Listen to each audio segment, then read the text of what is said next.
Serial रिमझिम का episode काफी ज्यादा धमाकेदार हो चुका है। जहां पर आज का प्रोमो में आप लोगों ने देखा होगा कि परी का सच जानकर के समीर इतना ज्यादा गुस्सा हो जाता है कि वो अपने और रिमझिम के रिश्ते को भी खत्म कर देता है। जी हां दोस्तों, समीर को लगता है कि मैं यहाँ का राजा हूं और उसके घर के लोग बिना उससे पूछे कोई भी कदम उठा ले रहे हैं। उसका तो कोई वैल्यू नहीं है।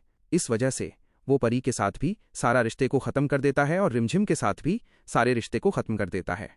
यहाँ तक कि उसके हाथ में घड़ा होता है और उसे घड़े को वो फोड़ करके ये साबित करता है कि मुझे अब तुम लोगों से कोई मतलब नहीं है। जिसके बाद दोस्तों रिमझिम जो है वो काफी ज्यादा घबरा जाती है।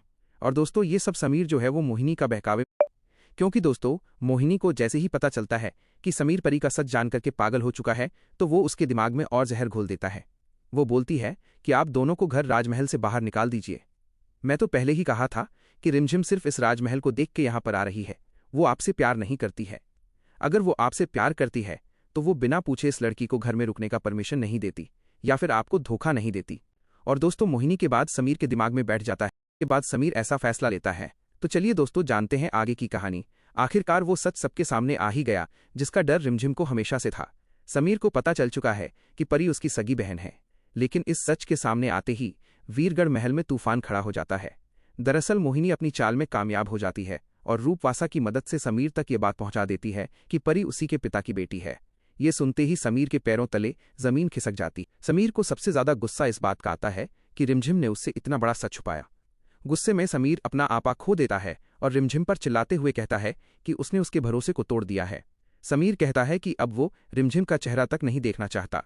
रिमझिम उसे समझाने की कोशिश करती है, लेकिन समीर किसी की भी बात सुनने के लिए तैयार नहीं होता। गुस्से में समीर रिमझिम को धक्का दे देता है जिससे रिमझिम को चोट लग जाती है। ये देखकर भी समीर शांत नहीं होता और खुद को कमरे में बंद कर लेता है। महल में हर तरफ तनाव का माहौल बन जाता है। दादी सा भी अपने पोते की ऐसी हालत देखकर टूट जाती हैं। इसके बाद दादी सा सारा दोष रिमझिम पर डाल देती हैं। वो कहती हैं कि अगर रिमझिम सच में समीर को समझ पाती तो आज ये नौबत कभी नहीं आती। दादी सा गुस्से में रिमझिम से महल छोड़कर जाने के लिए कह देती हैं ताकि समीर को थोड़ी शांति मिल सके। वहीं दूसरी तरफ मोहिनी अंदर ही अंदर बेहद खुश होती है। उसे लगता है कि इस बार उसकी चाल सफल हो गई और अब रिमझिम हमेशा के लिए समीर की जिंदगी से दूर हो जाएगी। रिमझिम भारी दिल के साथ महल छोड़ने का फैसला तो कर लेती है, लेकिन जाते जाते वो एक आखिरी बार समीर से बात करना चाहती है। वो सीधे समीर के कमरे में पहुंच जाती है। समीर उसे देखकर और ज्यादा भड़क जाता है और कहता है कि वो तुरंत वहां से चली जाए, लेकिन इस बार रिमझिम चुप नहीं रहती। वो समीर से कहती है कि अगर वो परी से सिर्फ इसलिए नफरत कर रहा है क्योंकि वो उसके पिता की बेटी है तो उसे खुद से भी नफरत करनी चाहिए। रिमझिम समझाती है कि परी की इसमें कोई गलती नहीं है। उसने तो जन्म लेते ही अपनी माँ को खो दिया और हमेशा प्यार के लिए तरसती रही। रिमझिम की बातें धीरे धीरे समीर के दिल को छूने लगती हैं। उसे एहसास होने लगता है कि वो अपनी नफरत में एक मासूम बच्ची को सजा दे रहा था। समीर को अपनी गलती का पछतावा होने लगता है। जब रिमझिम महल छोड़कर जाने लगती है तभी अचानक समीर उसे रोक लेता है। पूरे परिवार के सामने समीर परी को गले लगा लेता है और उससे माफी मांगता है। समीर कहता है कि अब वो कभी अपनी बहन को अकेला महसूस नहीं होने देगा। इसके बाद समीर रिमझिम से भी माफी मांगता है और स्वीकार करता है कि उसने गुस्से में उसे बहुत दुख पहुंचाया।